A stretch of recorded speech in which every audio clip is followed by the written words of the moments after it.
त इहो ख़ुलूस विचां अस्सलाम वालेकुम।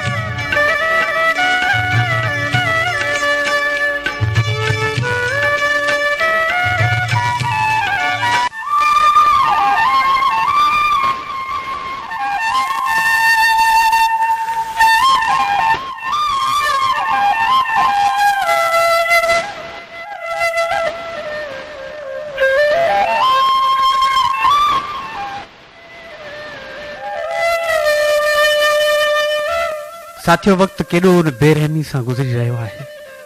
ऐं असां अञा ताईं वक़्त जे ज़ंजीरुनि में फाथा पिया आहियूं। इन वक़्त जे अलमनाक वीसा घातिन ते अफ़सोस बि थियो थियो छा वक़्तु ईअं ई हमेशह गुज़री रातिनि में ऐं रातियूं ॾींहंनि में ज़म थींदियूं रहंदियूं ता महीननि में बदिलजी वेंदा, महीना सालनि में ऐं साल जुगनि खे जनम ॾेई इंसानी फितरत जे पेरनि जा निशान मिटाए माज़ीअ जा क़दीम आसार बणिजी वेंदा, जिन ते तहक़ीक़ करण लाइ वरी के नवां साइंसदान, फलासाफ़र, अदीब, ॾाहा, सान्यहवंद, मुहक़िक़ अची का नई तहक़ीक़ करे कंहिं नित नई तख़लीक़ जो नालो ॾेई किताब जोड़ींदा। छा उहा असांजी नई तहज़ीब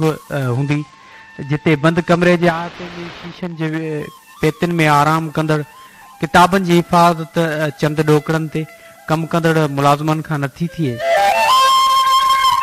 उते उन्हनि इल्म जे अंगनि ऐं अखरनि जी संभाल रुॻो उॾोही ऐं तिॼियूं ई कंदियूं रहंदियूं आहिनि। वक़्त जी पेट में लेट ॿारे ॾिसिजे त अॻु ॻोठनि खां वेंदे स्कूलनि शहरनि में वॾियूं वॾियूं किताबनि जूं लाइब्रेरियूं हूंदियूं,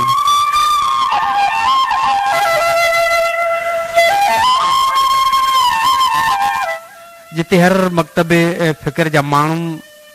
कबटनि जा कड़ा खिड़काए किताबनि जो मुतालियो करे वठंदा हुआ।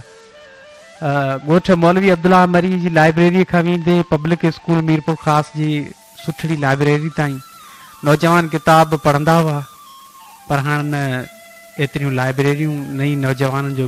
किताबनि जे मुताले करण लाइ वक़्तु ज़हन जे चक में फिरंदड़ सुवालनि जा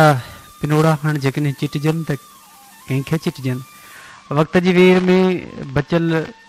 सीनियर इल्म शनास सुघड़ जेके आंगुरनि ते ॻणण जेतिरा हूंदा, जिन जो तालुक़ ऐं दोस्ती किताबनि सां अञा बि आहे, उन्हनि में बुज़ुर्ग सुघड़ ताज मोहम्मद हालेपोटो, मीर अलहर ख़ान टालपुर, अब्दुल जलील लगारी, मोहम्मद इब्राहिम राजड़, मोहम्मद इस्माइल हिंगोर जो, फ़कीर मोहम्मद जलालाणी, जहिड़ा ॿिया केतिरा ई अनेक इंसान अञा बि आहिनि जेके पंहिंजे कलमी पोरे ज़रिए लफ़्ज़नि जा मोती किताबनि जे पेट में पोए रहिया आहिनि।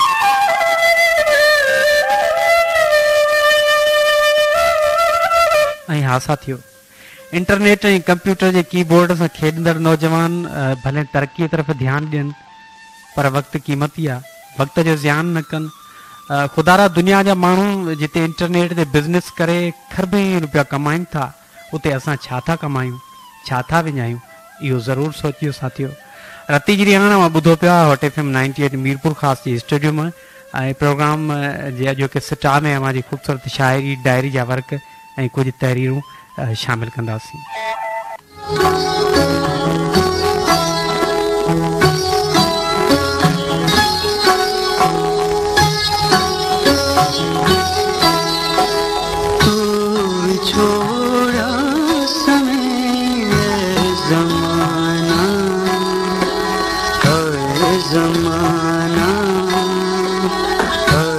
ज़माना